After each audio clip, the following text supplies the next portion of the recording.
or soon see a message on your screen that this meeting is recorded. I just see it. Okay, excellent. Good. One very short introductory word about this session. So the goal of this session is for all the participants to be able to improve your project proposals. Last Tuesday, we had a session on gender, which is a very important transversal issue. In all different kinds of project proposals gets a lot of attention. Now the same we'd like to do today with the topic of multi-stakeholder partnerships. Improving your project proposal also implies that you can apply somewhere. We'll come back to that later, but I can hereby share that there are various calls that are open. I will put the link to these calls in the chat, but I assume that as you arrived in this session, that you're fully aware of this. Please add the kleuven.be/global website to your favorites, and then don't forget to check from time to time the section news, where we'll post all kinds of interesting news. So I see more people coming in, which is great, but let's get started. So I hereby very gladly give the floor to Professor Brouwer. Thank you.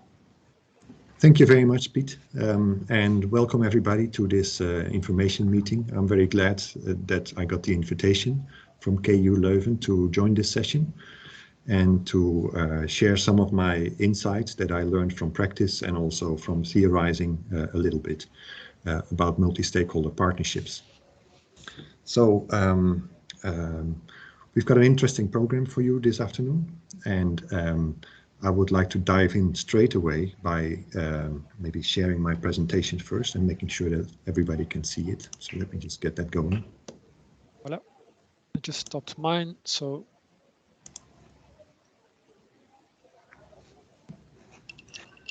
okay, excellent.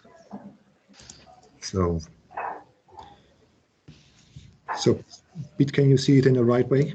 Yes, this is perfect. Okay. Go ahead. Great. So then I'll just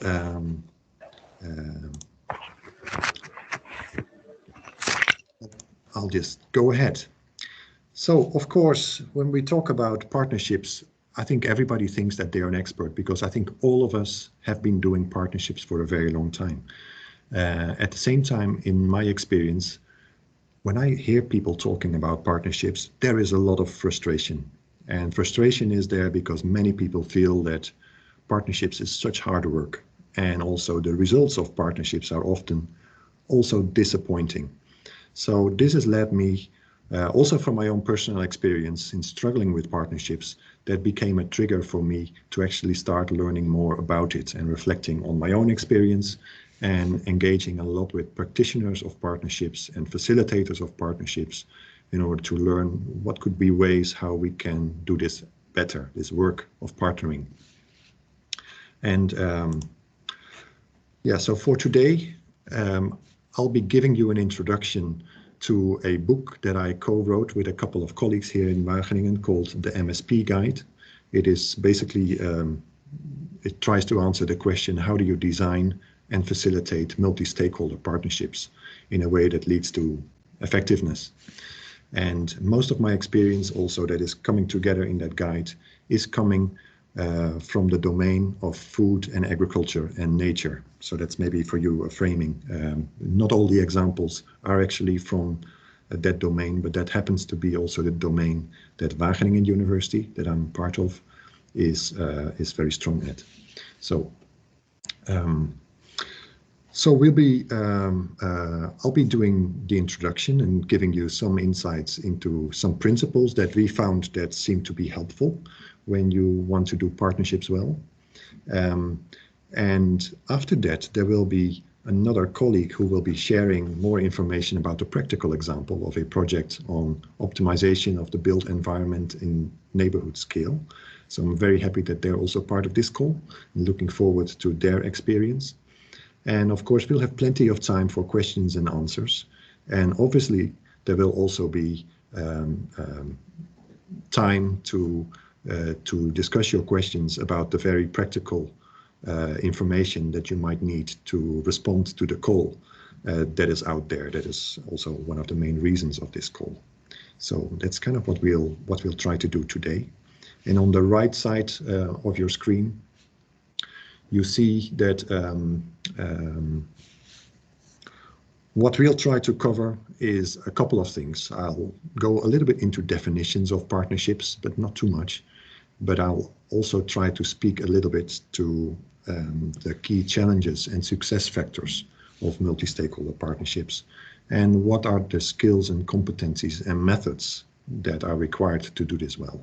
And I'll also give you some practical tips on what to take into account. Before I dive in, a little bit about myself.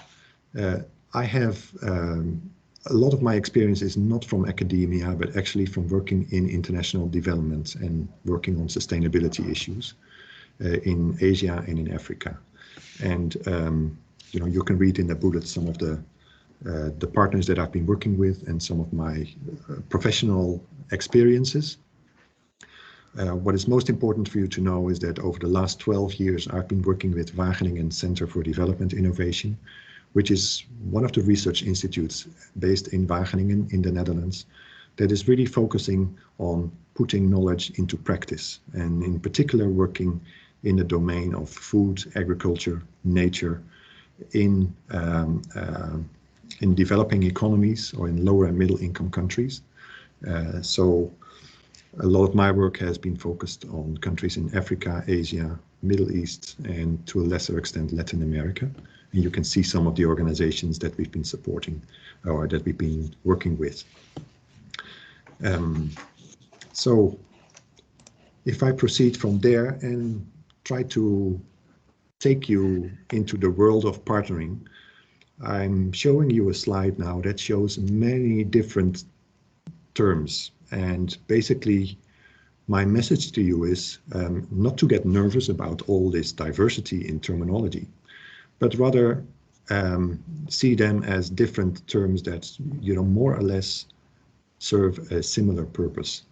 And I'm sure that many of you recognize terms of that you've been using them yourself in the last week or the last month, perhaps even. And I know many of us talk about consortia, or talk about PPPs, or maybe you have experience with stakeholder dialogues or with roundtables.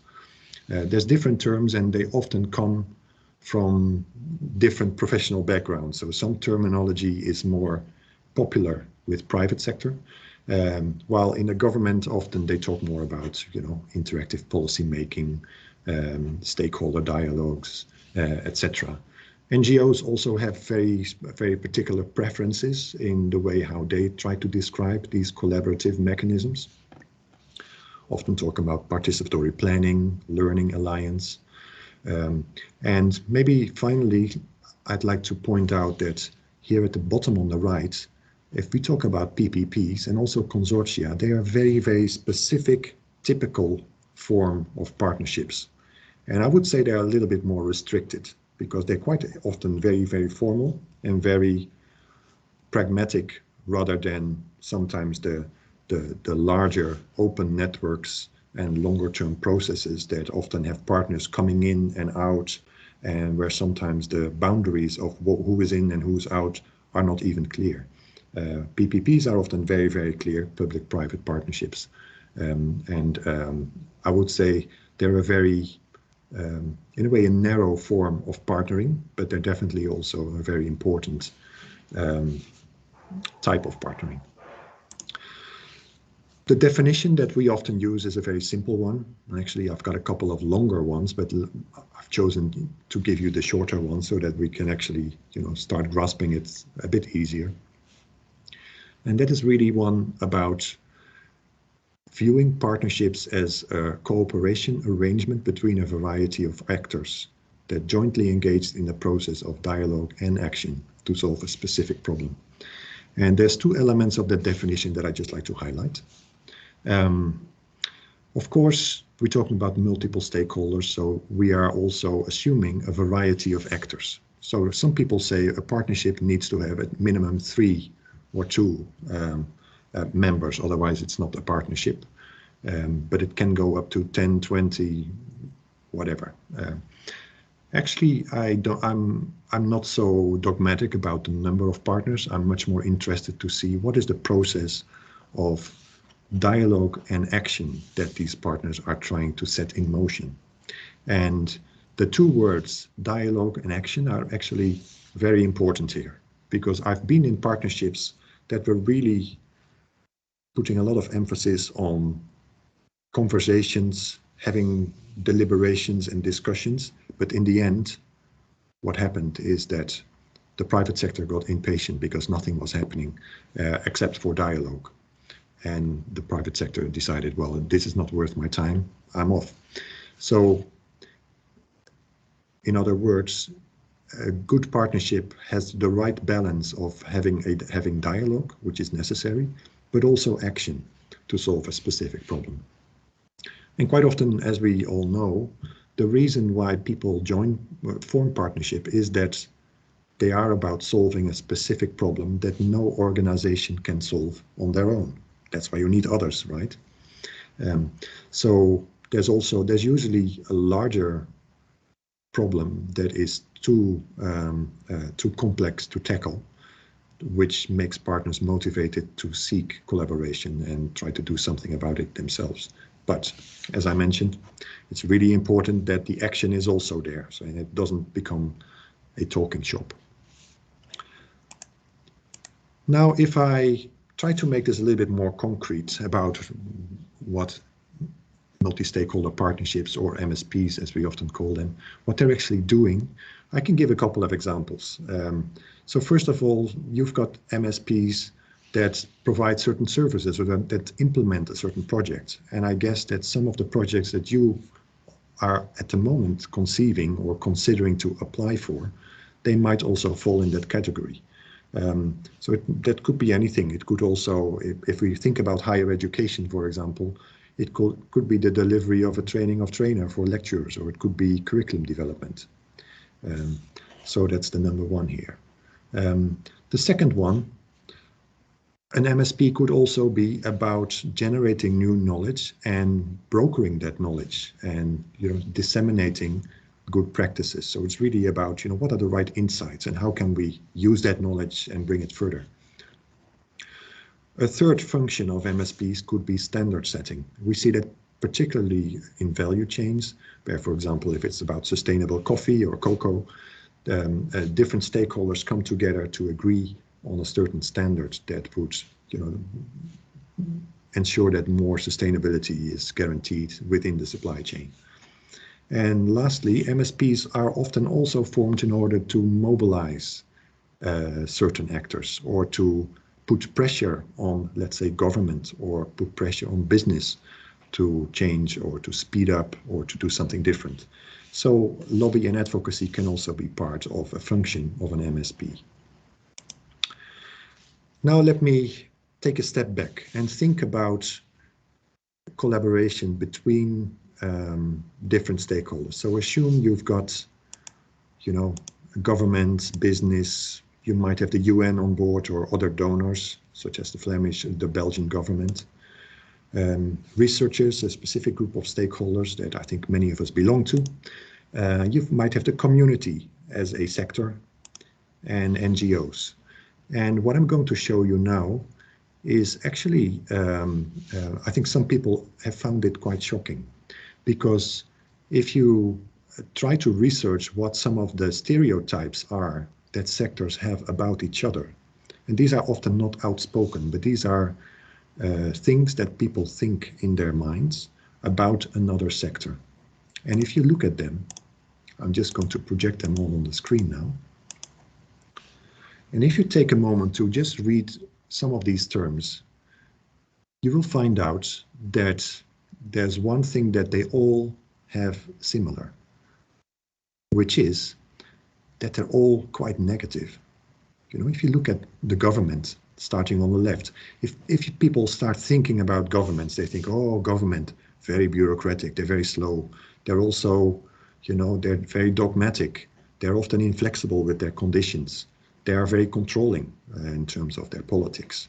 And they're also often short-term oriented, which means that governments never, or at least democratic governments, never think further than the next election, usually. So that's short-termism, isn't it? So for any of these sectors, many of the things that are in people's heads are actually quite negative stereotypes. And maybe it's worth focusing also on how people look at researchers. They think researchers are often very slow.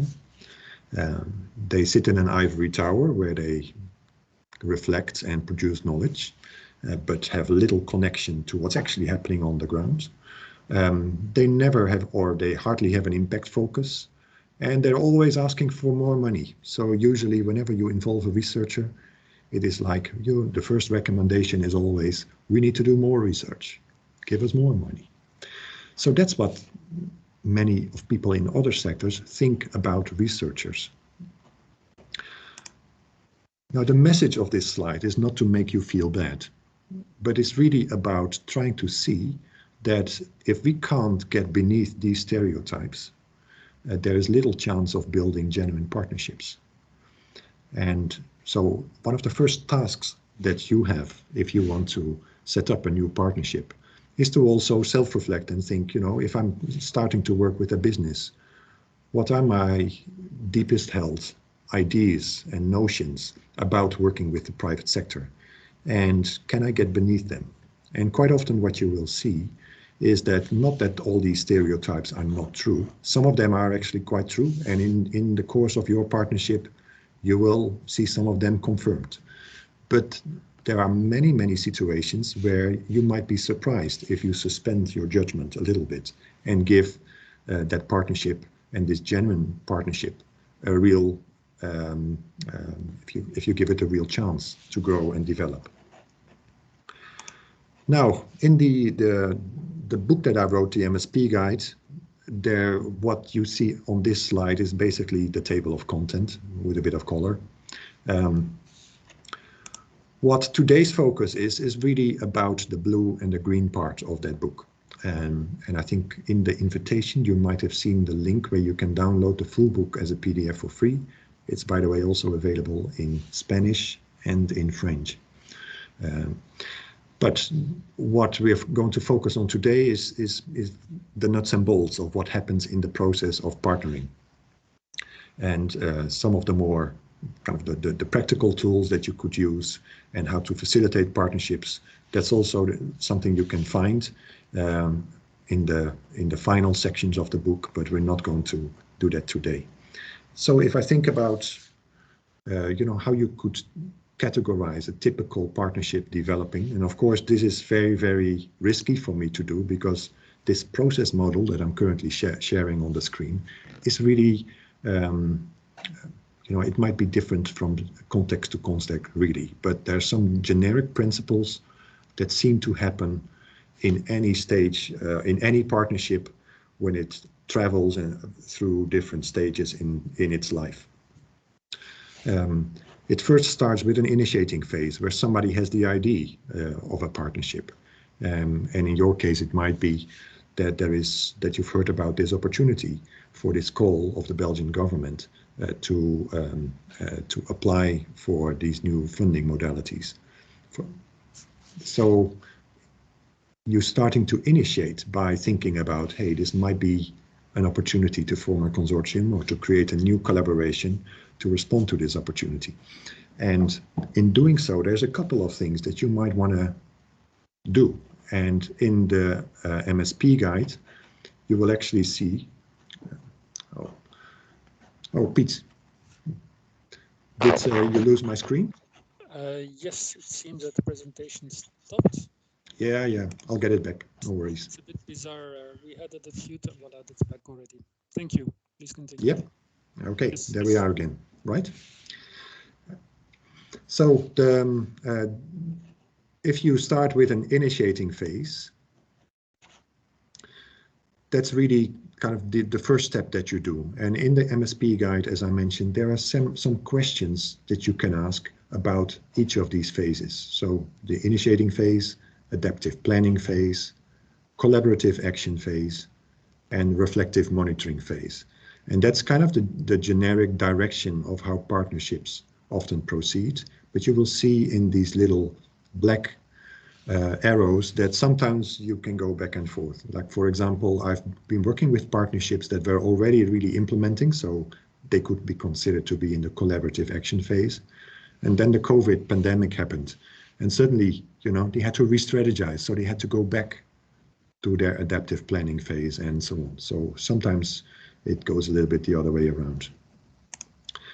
For each of these 4 phases in the MSP guide, you will find some ideas and some critical questions that you can ask on whether you've thought about it really in that phase. So I'm not going into these right now. You see all of them on the screen. But for each of the bullets in that guide, you can find some critical questions that you can ask and also some tips on how to deal with them. Now, let me then move to the 7 principles that I talked about earlier.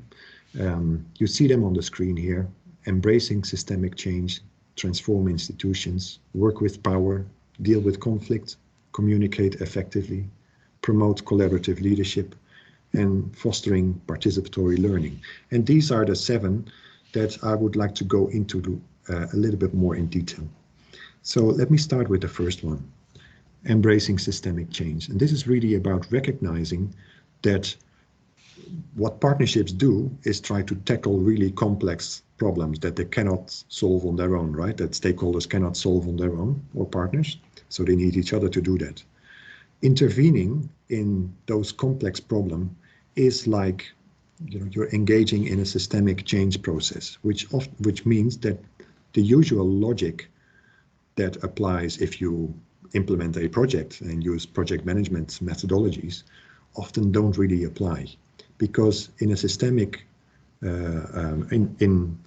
according to system and complexity thinking, nobody's really in control if you're thinking about these complex adaptive systems, like, you know, a flock of birds. So you have to manage in a very adaptive way, and also to embrace that, you know, the change is probably not going to be in a linear fashion that you can roll out and scale up in a certain way, like you do if you have a technology, for example.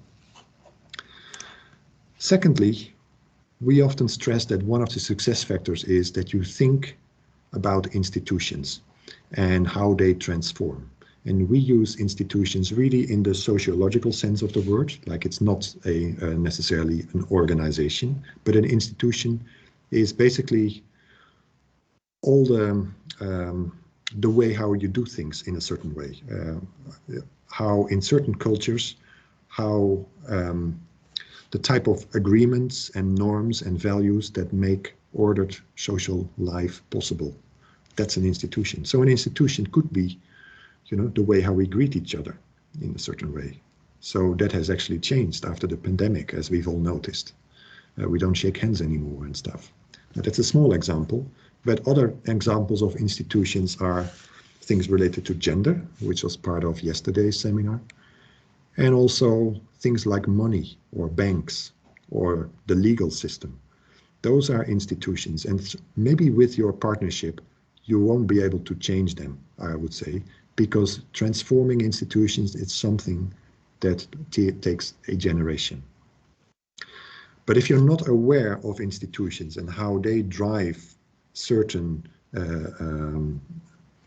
societal conditions and keep them in the same place, then you're very likely not really to have any long-term impact. So you have to really consider how institutions are impacting on the challenge that your partnership wants to address.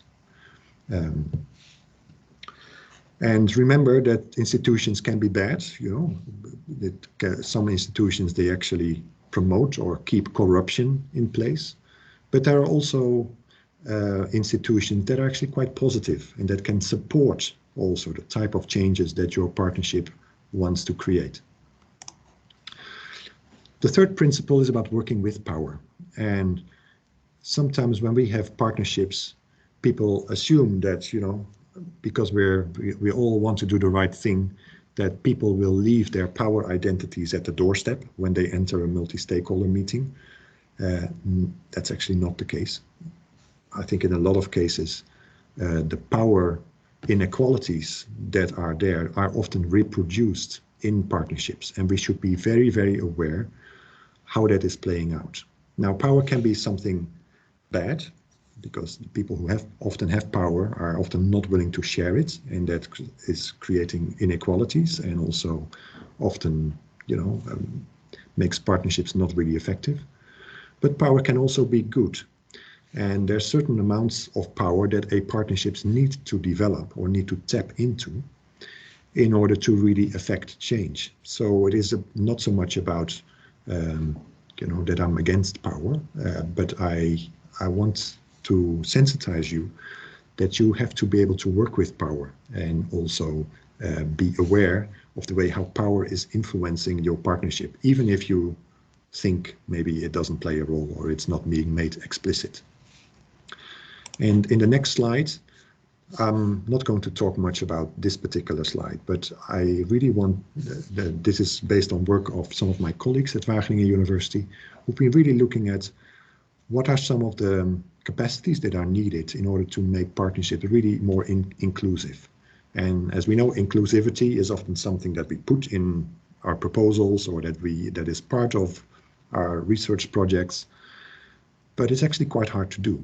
And the first thing that people often think about when they think about inclusivity is, well, let's make sure that we have the right people at the table and that they also can have a voice. And that's really deliberative capacity. That's kind of the first column here that I'm circling right now. And this deliberate capacity is really only one form of how you can make partnerships more inclusive. And the other ones, kind of alignment capacity or transformative capacity, developing new repertoire, novel practices that may have a transformational impact. That's also something that a partnership can deliver. And fitting capacity is really about, you may develop something great in your partnership, but how does that land in society and how does it influence maybe some of the wider networks that your partnership is part of? So these are some ideas on working with power and also using your partnership to really be transformative in that respect. Another principle is really about conflict. And personally, I'm a conflict avoider, and I'm sure some of you will also be conflict avoiders. But I've learned over time that conflict is not necessarily bad. And so that's why we've called it to deal with conflict. Because I heard so many cases and stories from people in partnerships who said that their partnerships actually became much stronger because they went through certain conflicts and they were able to navigate through that conflict and came out stronger at the end. So there's something about conflicts that can be very helpful for your partnership. That's maybe a slightly different take on how you usually think about power, because I think many of us will probably want to avoid conflict and will try, if a conflict emerges, to try to make it go away as quickly as possible, don't we? But actually, conflict can be a really powerful source for growth. Enabling effective communication. This is, of course, in a way obvious. If you're in a partnership, you need to communicate effectively. And this goes at many different levels, of course, because in many of our partnerships, we're dealing with cross-cultural communication as well. So the expectations that different partners from different countries and different working environments, the different expectations that they have of the partnerships and the way how we collaborate are often very different. So it's of essence that you invest time upfront also to learn how to communicate and maybe do a little bit of extra work in building the team so that it will be easier for people to communicate also on an informal level. And that's become actually much more difficult since we are working online. That a lot of this informal communication, the stuff that you did in the coffee break, the stuff that you do after a workshop where you go and have a drink with somebody or take them out for a meal, if that's disappearing, a lot of that informal communication, like the glue of the partnership almost, is at risk of disappearing or not being built. So let's be aware of that. Promoting collaborative leadership. This is really about the fact that in a partnership you can't manage in the same way like you're managing a university unit or a company or an NGO.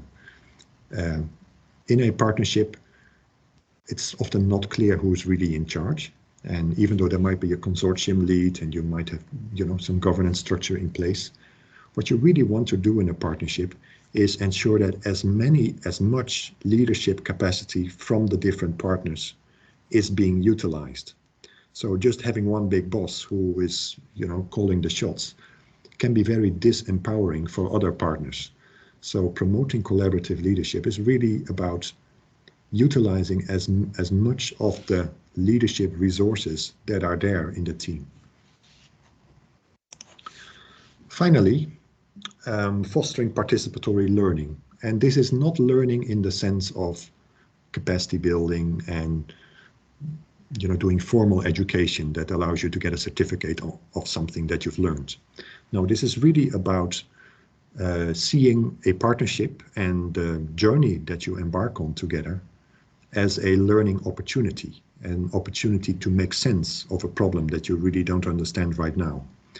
And the best way to do that is to make sure that you've got learning processes in your partnership and that you allocate time for it so that people can not only exchange information on a very practical level, like project management stuff, but that they can also reflect on questions like, is our theory of change actually working?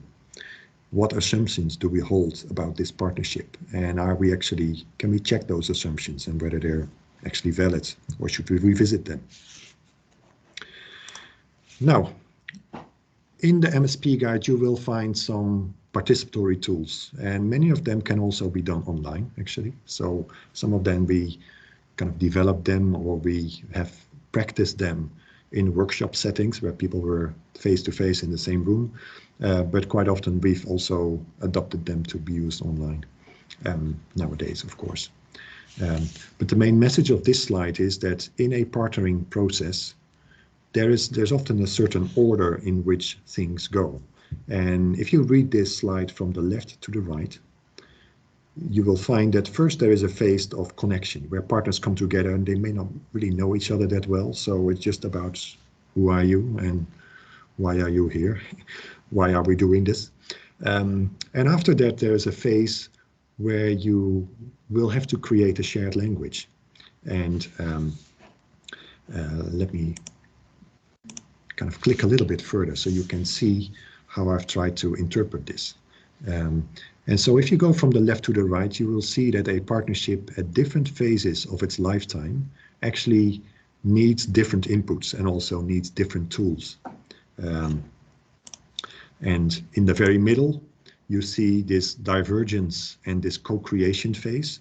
This is often the hardest part of the partnership, and you can see that it's widening, and then towards the right, it is converging again, this blue figure, which is a way of saying that in that very middle of a partnership, you will see a lot of confusion happening because many different ideas come up, and a lot of the creativity of people is starting to get going.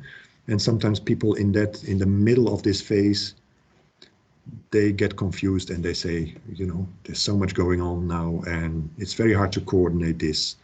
And how do we ever create one decision from everything what's on the table?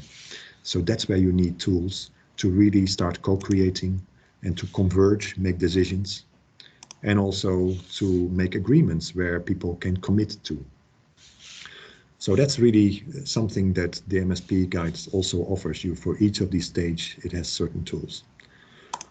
Now, and I'm about to close my presentation, but I still want to reflect with you a little bit on the role of researchers, as many of us are researchers indeed. So because maybe you think, well, you've talked about facilitating all these interactive processes. Well, maybe we can hire somebody else to do that, but I'm a scientist.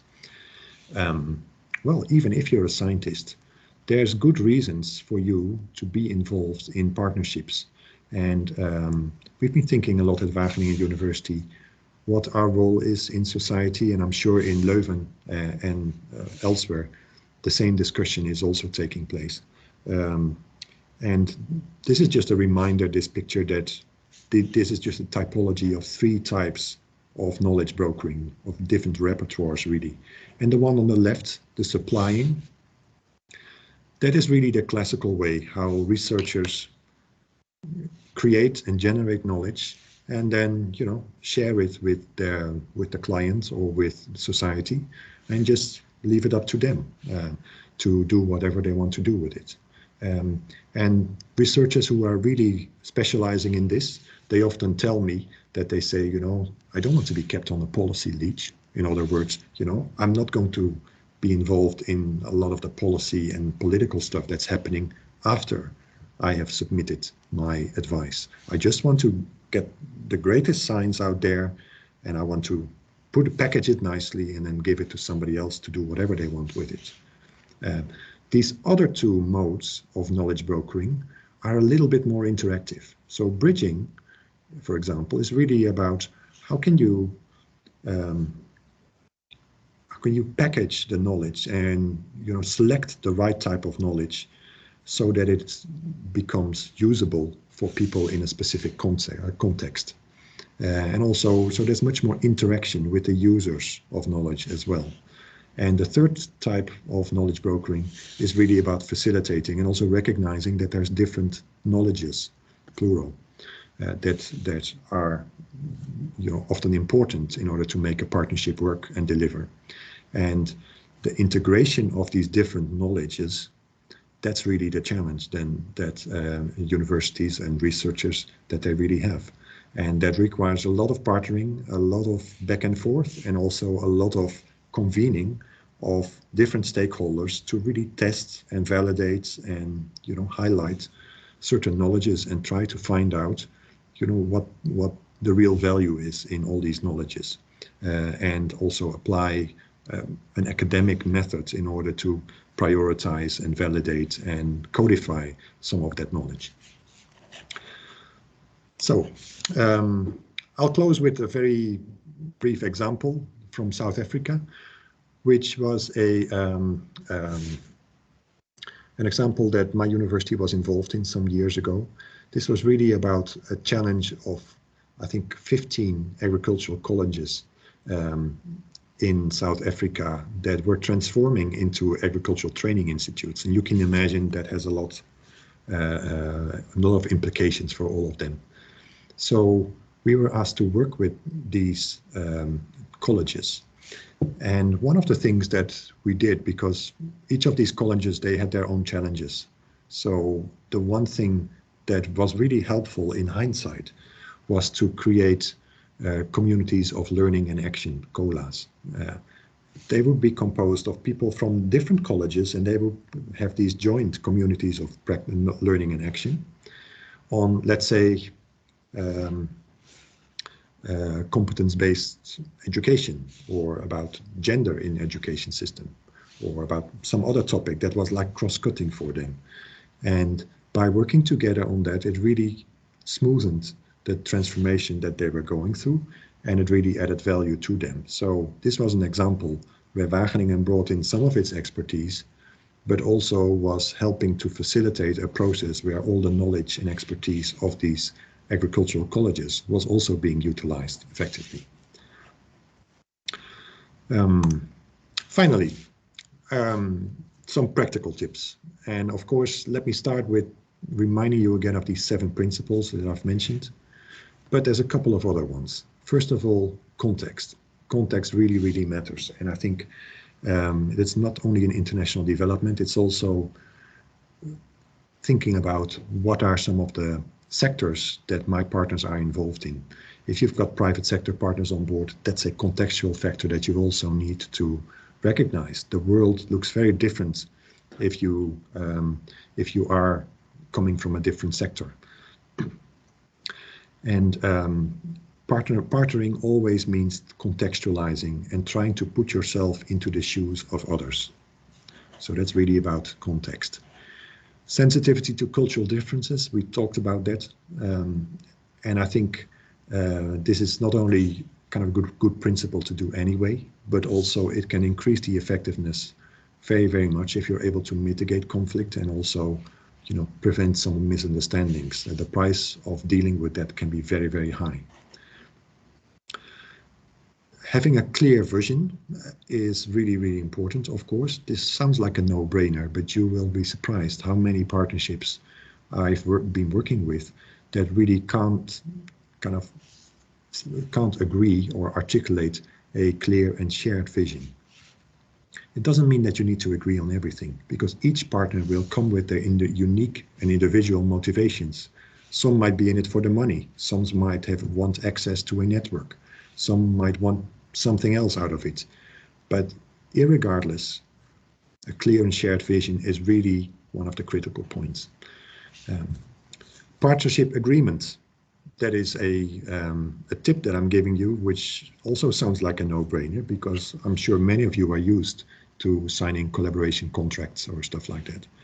A partnership agreement is slightly different, because you're not only looking at some of the deliverables and the legal and financial implications of the collaboration, but you're also talking about the principles and the expectations and of the collaboration. So the conversations that you have in order to get to a partnership agreement are actually great investments for the partnerships themselves, because it helps you to really get on the same page and also avoid some of the problems you might be running in later. Finally, exit strategy. Partnerships that start with the end in mind tend to be also much more successful. So imagine what success looks like. And also think, is the project over when it's over? Or are there other mechanisms to transform the partnership into something else? Or is termination also an option? And is that just going to be clear from the beginning? Those are really tips that I wanted to share with you. So now my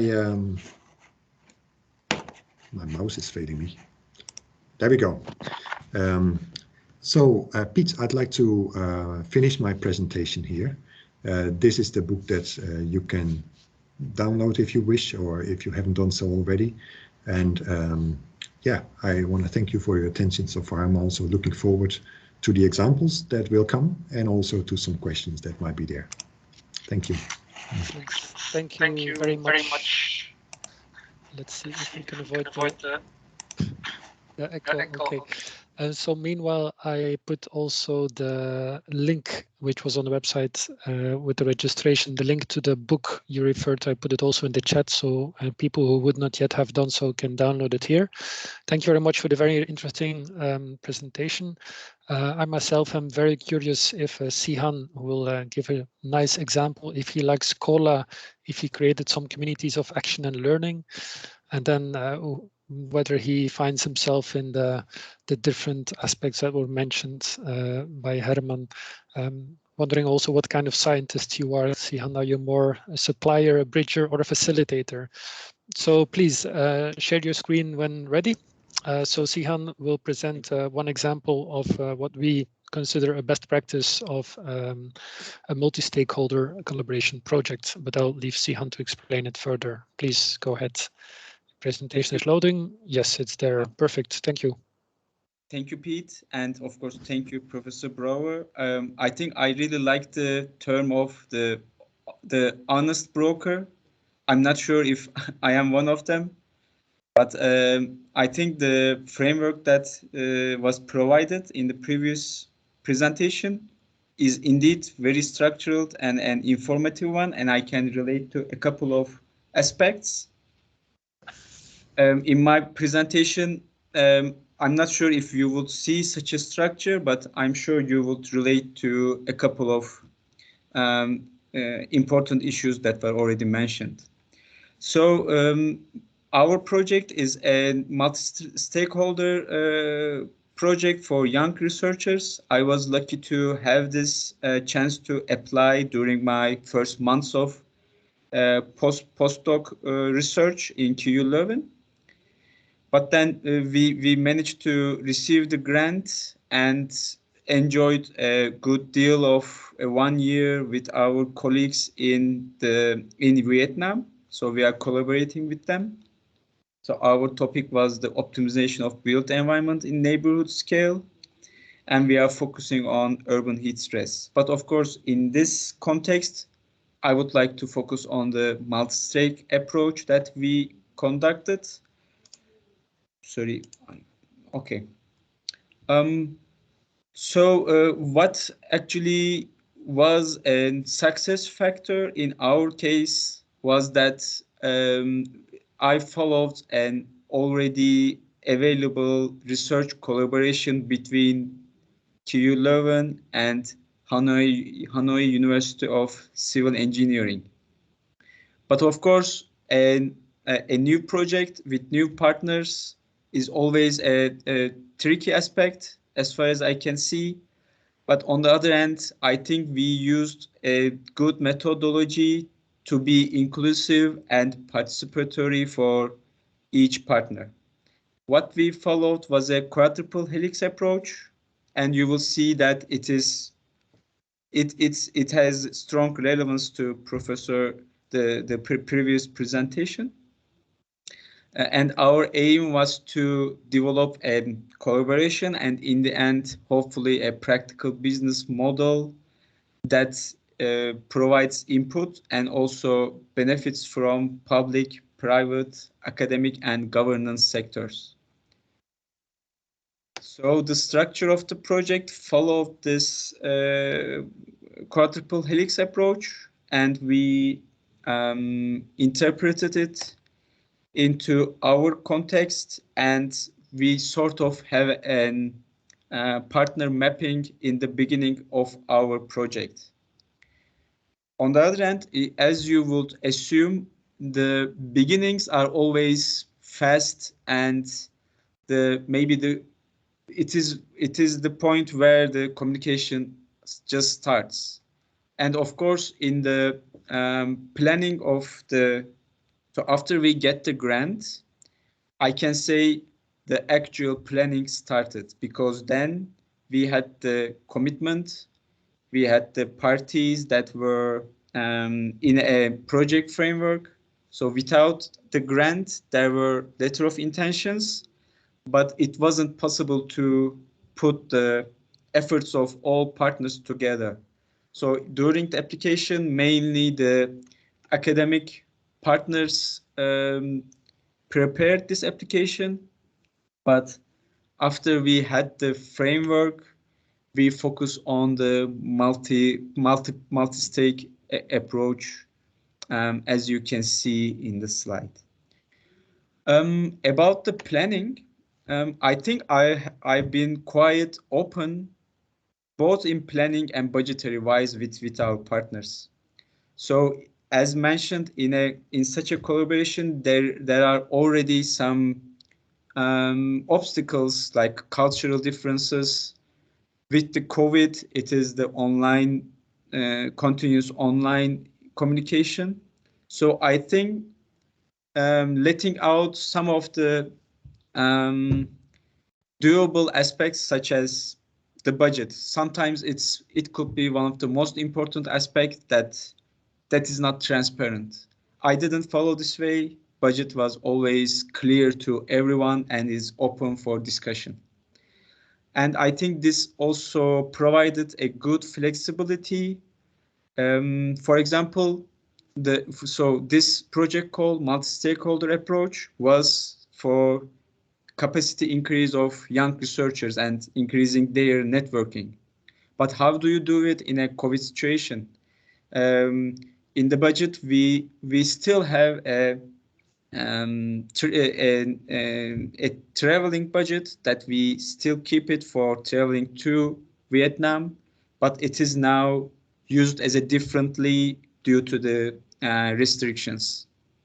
On the other hand, what you see here is we changed a couple of aspects to online workshops and data collection. And these were the main drivers that we transformed into a semi-digital platform and try to keep in touch with our partners as often as possible. Of course, thanks to the new developments, there was a digital platforms such as Miro, which helped us quite a lot with brainstorming on a digital format.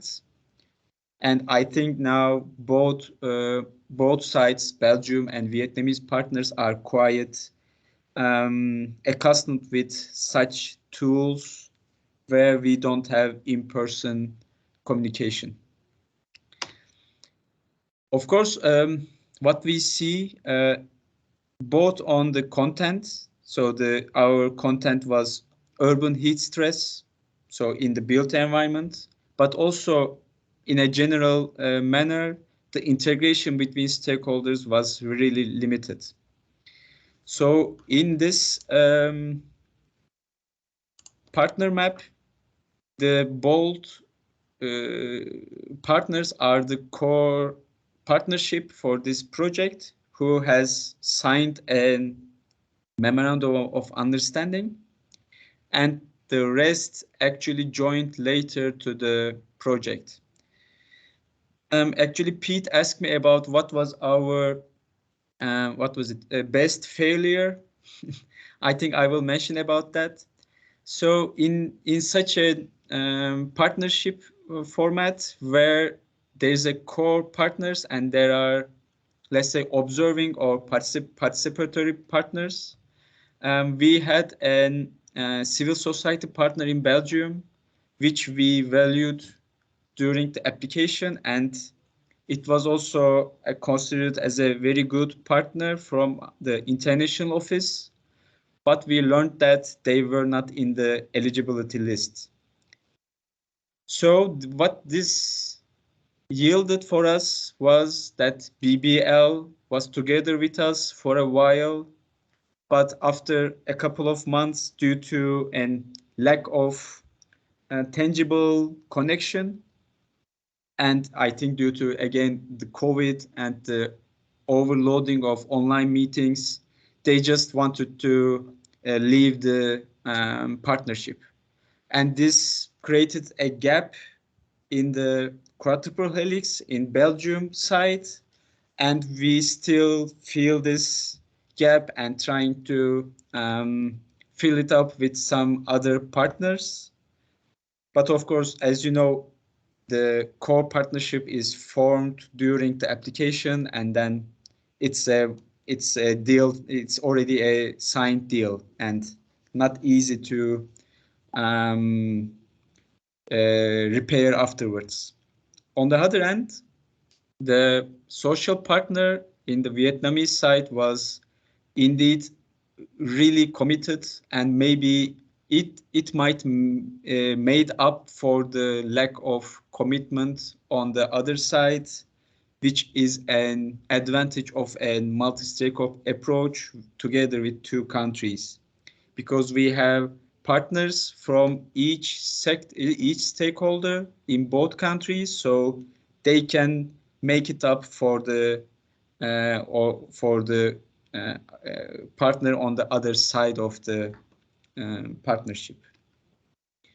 And I just also enjoyed about the comments of each sector to the others. We also had the similar approach.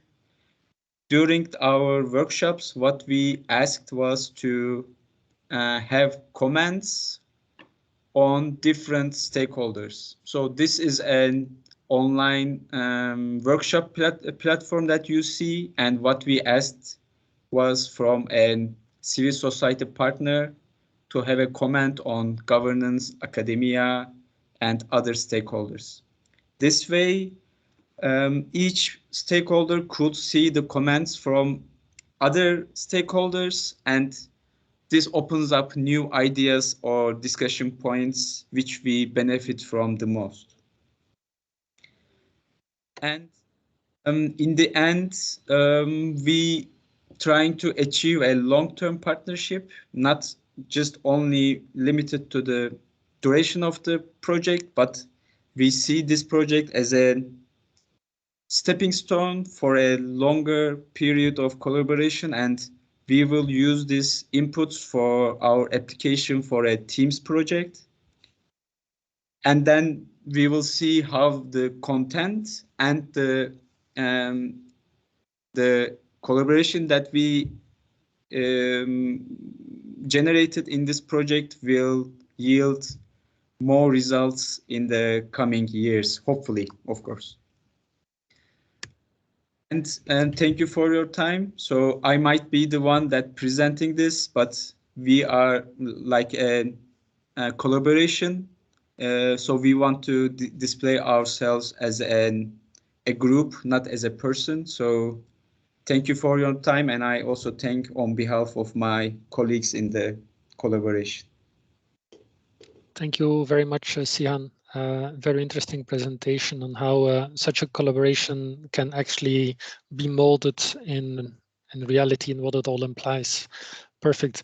I would hereby like to invite all of you to pose your questions. We'll keep the screen free so we can see each other. Don't hesitate to put on your camera, raise your hand, and then ask your question. Feel free to do so. Questions, comments on what has been said. And I was expecting that maybe at the first it might stay a little bit silent. So while you think about all this information you received, I would like to share again my screen with some basic information about the call for projects from Vlir US. Let's see if this works. Because indeed, the idea is the reason why we give this workshop now is because there's now an opportunity for calls. So you've seen this slide, this one as well, obviously with many thanks to our donors, Vlir US and the Belgian Development Corporation, the Ministry for Development Corporation. And then I invite you, Herman, to read the question in the chat to give an answer. So we try with these workshops to allow you to improve your project proposals, proposals for these 5 calls that are open, 2 from Vlir US and 2 from the European Commission. There you are. With various ranges of budget, duration, partner countries, etc. So please do have a look. I will put the link again in the chat. And then for partners, or for people who are looking for their partners at KU Leuven, I'd like to add this slide. I'll put the links in the chat right away. There are various ways where you can try to connect with any of the professors or researchers at KU Leuven. Either through our research portal, through our organizational chart, which then links to the who is who. And there's also an external platform, Flanders Research and Information Space. So that might be useful for you as well. And then just to announce you, I will give you an evaluation form afterwards as well, so we can learn from your feedback. Let me stop my presentation again, like that you've had that information as well. So please, Professor Brouwer, I see a question from Stefan Hanen. Yes, but maybe before I answer Stefan Hanen's question, I realize that Sihan has to leave very shortly. So if there would be questions that are particularly addressed to him, maybe we can give them priority. Thank you very much, Professor Brouwer. That's really kind of you. Yes, I see you. Jan, go ahead. Yeah, thank you very much, Professor Brouwer, Herman, and Sihan, for very nice and very useful presentation. So I have a question for Sihan that, I like the example very much. Specifically, it is with Vietnam, and you mentioned about you have a kind of online platform to organize a workshop. Yeah. So what is it specifically? It's called Miro, but let me just check the.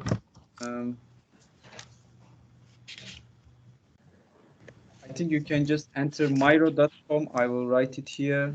Yes. Okay. Yeah, I am curious a little bit more thing. Yeah, but maybe because you have to leave now. So is it possible to contact you later by email? Of course. I will pass you the contact, Jan. No problem. Yeah, that's Yes. good. Okay, Yes. thank you very much. Okay, yeah. So yeah, I will not keep you long. Okay, thank you very much. Thanks, Jan.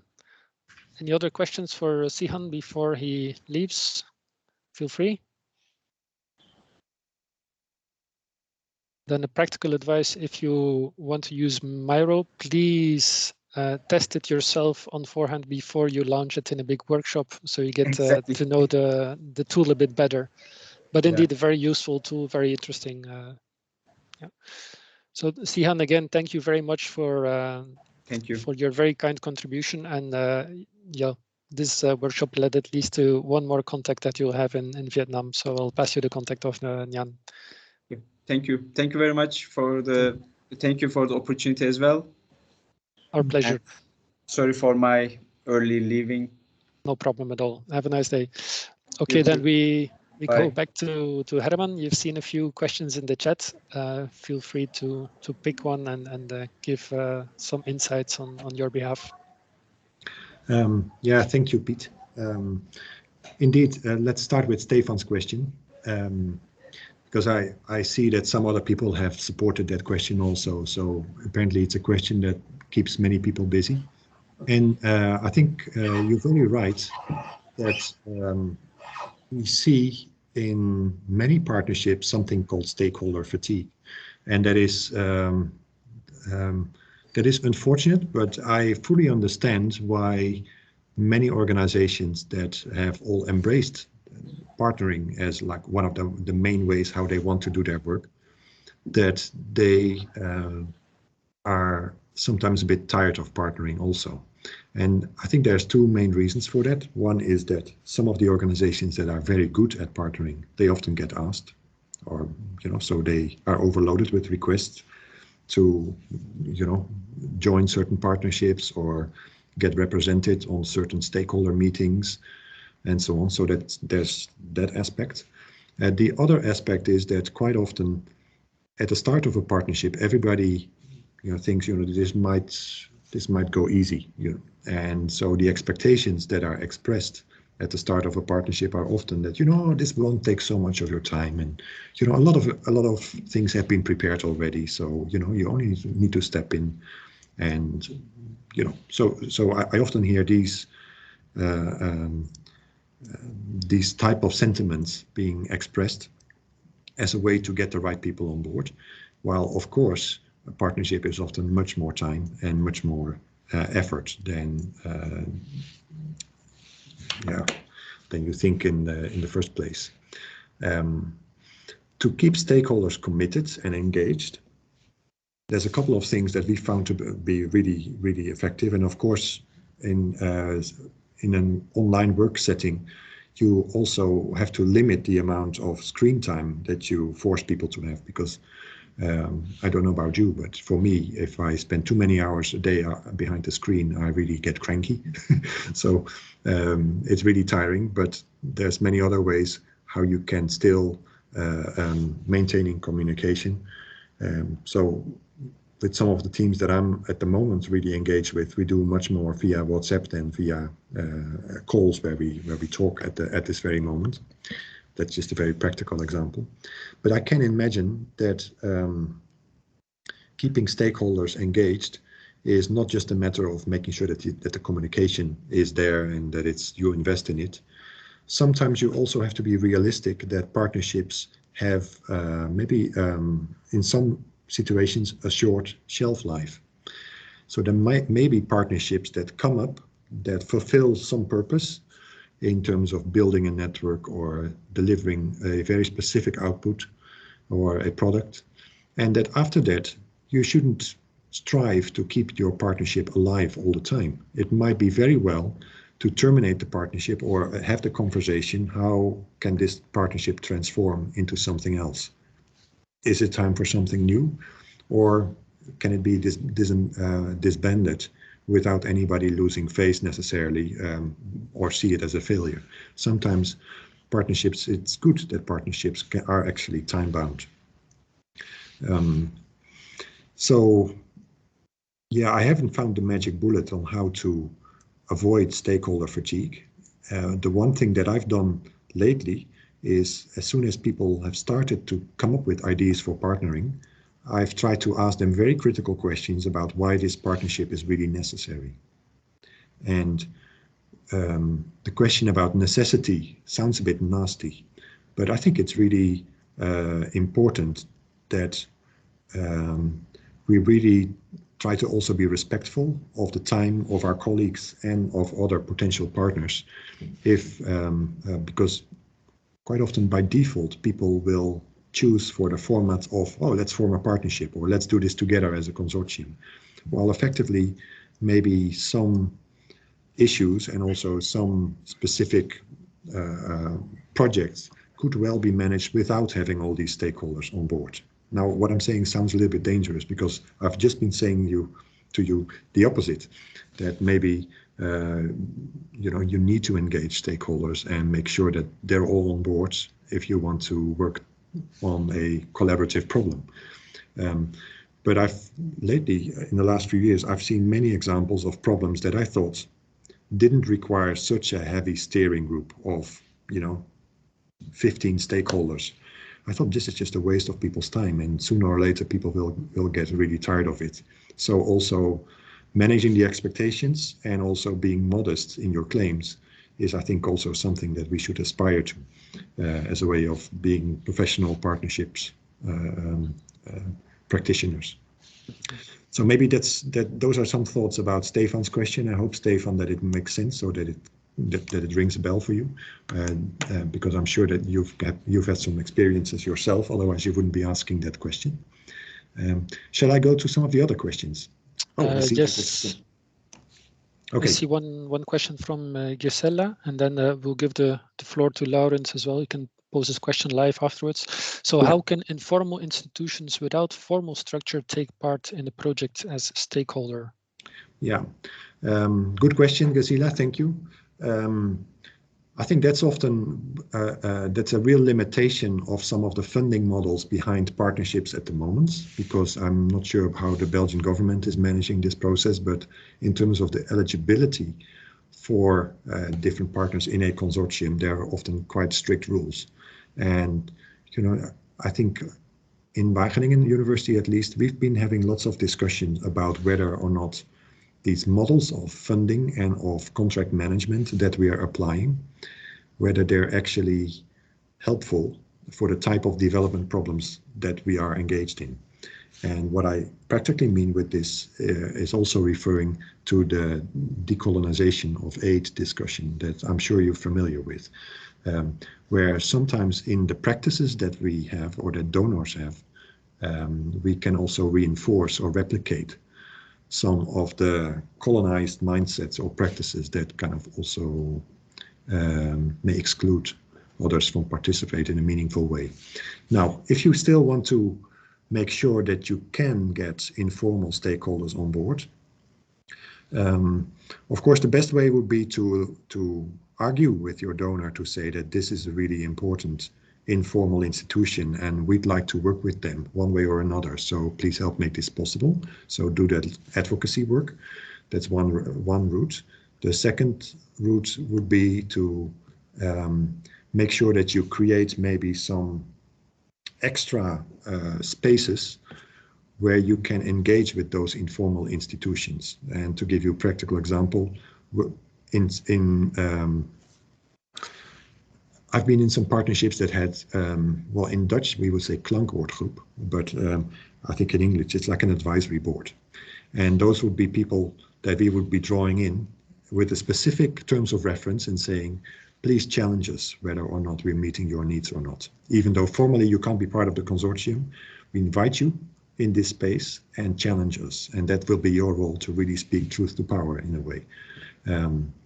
And the third answer to Gisela's question would be try to see if you can set up maybe parallel structures, because in some cases, inviting informal institutions into a partnership of often very formal, professional, experienced people can also be dangerous, because I've also been in situations where we brought farmers into stakeholder meetings and we were hoping that these farmers could really speak, the voice of a lot of farmers who are facing certain issues in a value chain.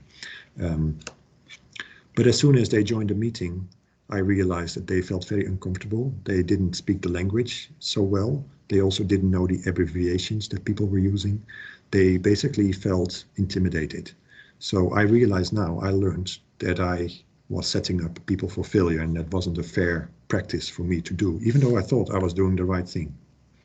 So instead, I tried to have a separate farmer kind of network that would be feeding me with information, and that would also receive training, capacity building, so that they would know what discussions were taking place within the partnership, and they could separately prepare their inputs and, you know, make sure that their voices were taken on board. That was a much more respectful, indirect way of ensuring that their informal institutions were part of the process. Okay, given the time, let me just give the floor to Laurens. I see that you've written a question. I'm going to read it now, but since I see you on the screen, it might be nice to hear your voice as well. Well, thank you, Piet and Professor Brouwer. But the question is very much related, I think, to the previous one you just answered in such a nice way. To go a step even further, there are some indigenous groups around the world that have very different views on what the world actually is. You could call it ontologies. How do they see the relationship between nature and culture? And if you look at some of the biggest challenges, deforestation, the protection of the environment in some places, they might be the first stakeholder to talk with. And so there is quite a discussion, I think, about how can we represent them, who represents them, because in some of these groups, the idea of representation is not even accepted.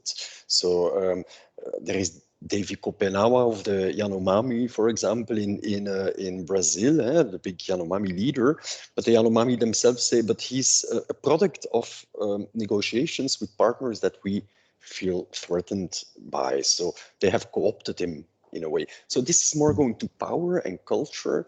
Are there any good examples or strategies to deal with this radical difference and these groups that are perhaps the prime stakeholders in many discussions? Mm-hmm.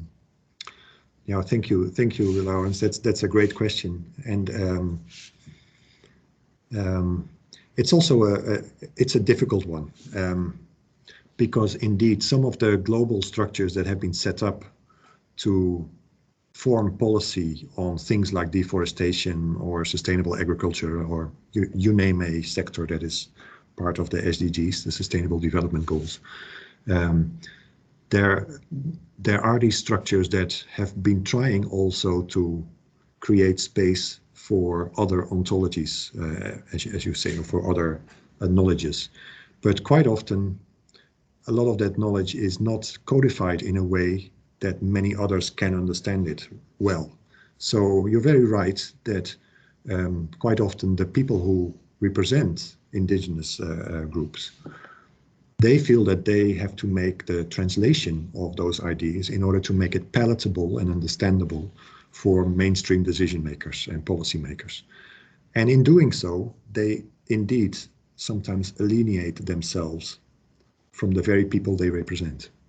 And that's the dilemma of those indigenous leaders who are trying to be bridge builders between two worlds. That's, you know, often, not often, but I've seen regularly that they have trouble getting accepted on both sides because of the bridge building role that they try to play. Still, I think there are some examples, but I might have to get back to you because I don't know the exact location by heart now, where some advocacy work done with indigenous people actually led to very significant policy changes. And I think, if I'm right, it was a case in Canada, but I maybe have to get back to you on that. And I do share your concern that we don't have in the way how we form partnerships, and also how partnerships are financed, how partnerships are often governed, that even if we try to tweak them a little bit so that they become more inclusive, or that they become more safe spaces also for people with very different ontologies, then I still am concerned that we haven't really found the magic bullet in order to make those partnerships really empowering for those groups. And yeah, if you put it, if you take that logic to its extreme, then yes, indeed, we might then be perpetuating the problem we want to address. So if you've got a better idea, then I would be really keen to know it, because I'm aware of some of the limitations that some of the participatory stakeholder engagement methodologies, that they also, you know, they often still, even though they might challenge people to be more inclusive and be more participatory in their approaches, that's what we are often advocating for. But still they operate within a certain system and in a certain world, where quite often you know, I'm not quite sure if we really are able to be respectful and inclusive for some of the points that these stakeholders are bringing. And then, you know, you can say, well, there are NGOs or civil society, they will be the voice of these people. I agree, that's like, you know, second best. That also has its problems, as you probably know. But yeah, so it's an ongoing struggle. But yeah, being aware of it is, I think, a very good first step. Thank you, Lawrence. See, two more questions, and I saw that Fasil raised his hand. Maybe Fasil, if you can unmute yourself, maybe even you put the camera if the connection allows, and ask your question. Thank you very much, Professor, for your sharing for this extensive experience on this multi-stakeholder partnership. So also sharing for this tool for guide in this book for multi-stakeholder platform. I wonder if there is some tools that also is the communication between this a stakeholder platform, like a model, for example, many models, like millions of models helping researchers every time emerges. But this connecting researchers with stakeholder is one of the most important things to make, also to link all these efforts to sustainable development, or all things to link. But I didn't see more of these things, and in Wageningen, maybe if there is any tool that help us, for example, taking a question from all these multi-stakeholders, their views, visions, and their storytelling, and then also what is the risk, the sensitivity, the cultures, then making some matrix, then can, before even the stakeholder meeting or these things, it can really help the researcher also to save time. And also this the problem you mentioned on the co-creation, confusion. So I wonder if there is some tools that helps in this condition. Thank you very much. Thank you, Fasil, for that question. Yeah, well, when you asked the question, I was thinking whether or not I know tools that can do what you are hoping for, which is to really, you know, get the questions and the perspectives of different stakeholders and get them, you know, in a combined way so that researchers have a good view. Well, it's good to realize that some of the many of the stakeholders will have very different priority that they will give to your issues.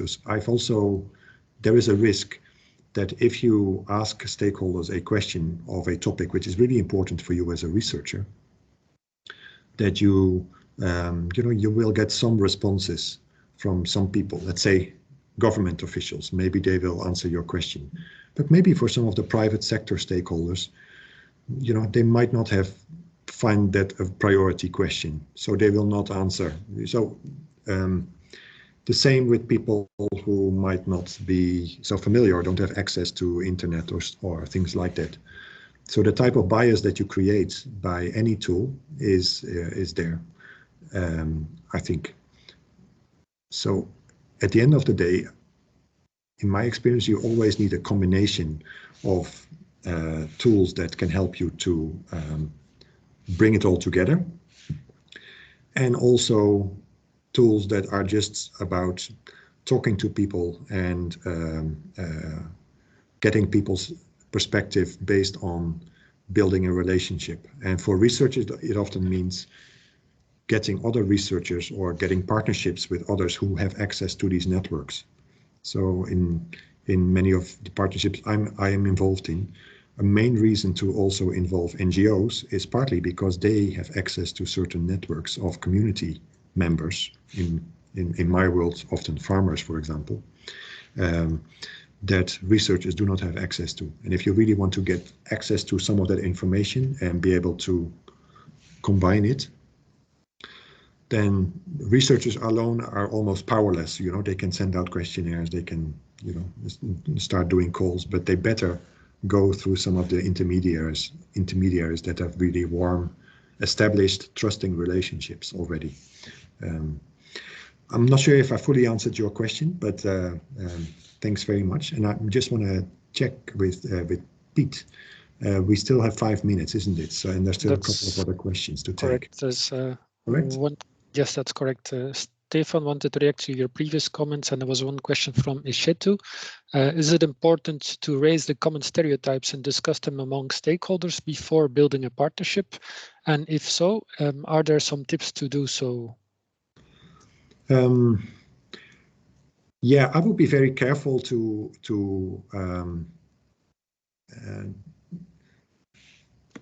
put them on the table, so to speak. It is also because these stereotypes, they are in people's heads, right? And if you ask people about their stereotypes, they will not answer. They will not give you a truthful answer, but they're still there. And everybody tries to be polite towards each other.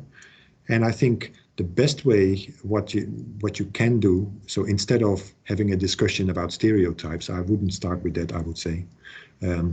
But the best way how to build trust between different stakeholders is as quickly as you can, start working together.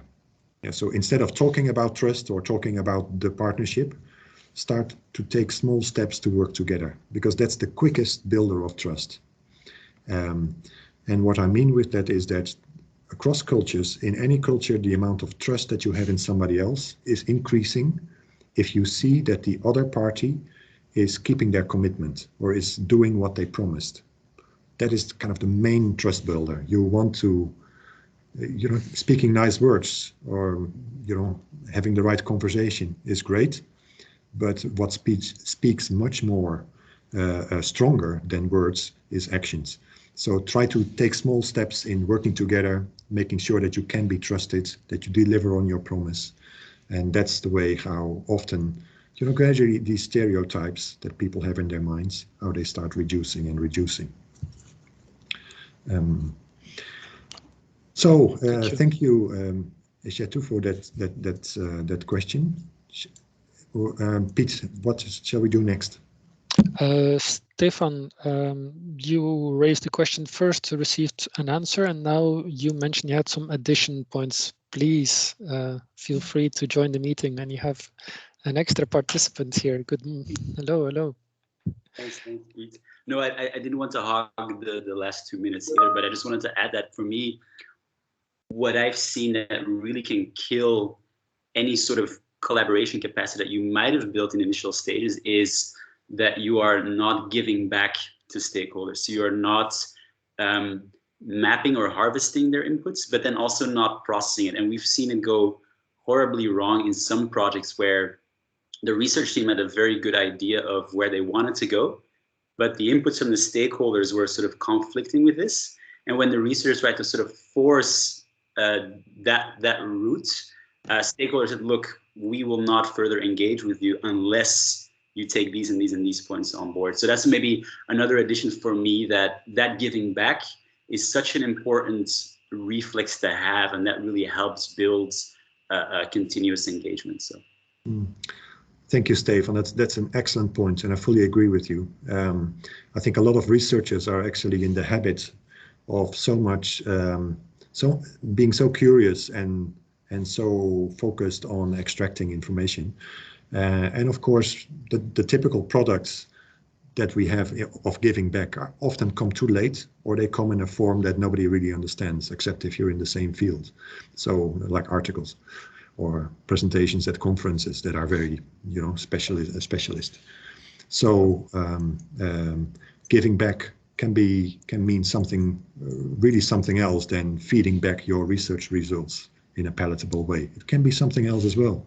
And if you're requesting time of certain stakeholders to be involved in your research, you know, I think it makes perfect sense that that you try to take on board some of the concerns that they have and maybe include some other actions or products just as a way of building reciprocity in the relationship. Yeah, thank you, Piet. I think the time is up almost. Are there any other urgent questions that are about? I think we had a great conversation so far. Yeah, can we allow for one final question? But then the person needs to speak up quickly, or if not, be forever silent or send the question by email. Then maybe to wrap up, I think dialogue and action combined are very important. The communication needs to be very clear, visions need to be aligned, etc., etc. It's been a lot of food for thought. Very, very interesting, Professor Brouwer. Thank you very much for this very inspirational session. I thank all the participants as well for their participation. However, we'd like to know what you actually found of this session. So I just put in the chat a link to the evaluation form. Talking about giving back, we offer you now this session. Now let us know what you found of it. Let's see if you actually learned something from it. And please don't hesitate to give your suggestions on how we can further improve these sessions. And then maybe as a final one, keep an eye out on this page where we will post the video of this session and we'll add also the presentation by Herman. So once more, thank you very much to all of you. A special thanks to Herman and of course to Sihan, who had left the meeting, for the very insightful presentation and inputs. Thank you, everybody. Have a nice day. It was very nice to see you here and good luck with the project proposals. All the best. Bye-bye. Bye-bye.